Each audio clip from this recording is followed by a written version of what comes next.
ഹൈറിച്ച് മണി chain തട്ടിപ്പ് കേസിൽ ഹൈറിച്ച് ഉടമകളുടെ 203 കോടി രൂപയുടെ സ്വത്തുക്കൾ ഇ.ഡി. മരവിപ്പിച്ചു. നടന്നത് വൻ തട്ടിപ്പെന്ന് ഇ.ഡി. കമ്പനി ഉടമകൾ സമർപ്പിച്ച മുൻകൂർ ജാമ്യാപേക്ഷയെ ഇ.ഡി. എതിർക്കും.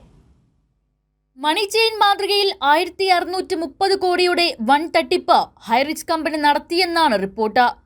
ഹൈറിച്ച് ഓൺലൈൻ ഷോപ്പിയുടെ പേരിലും ഹൈറിച്ച് OTTയുടെ പേരിലുമായി 1.5 ലക്ഷത്തിലധികം പേരിൽ നിന്നാണ് പണം തട്ടിച്ചത്. ഇതിൽ 852 കോടി ഇവർ സമാഹരിച്ചത് ക്രിപ്റ്റോ കറൻസി വഴിയെന്നാണ് കണ്ടെത്തൽ.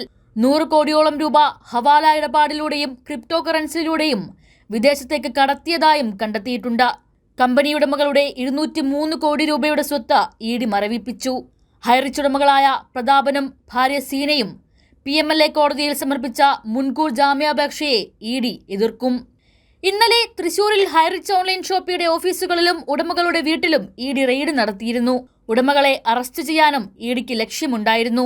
എന്നാൽ ഉദ്യോഗസ്ഥർ വീട്ടിലെത്തുന്നതിന് മുൻപായി കമ്പനി ഉടമ പ്രതാപനും ഭാര്യയും ഡ്രൈവർക്കൊപ്പം വാഹനത്തിൽ രക്ഷപ്പെടുകയായിരുന്നു. കൈരളി ന്യൂസ്, കൊച്ചി.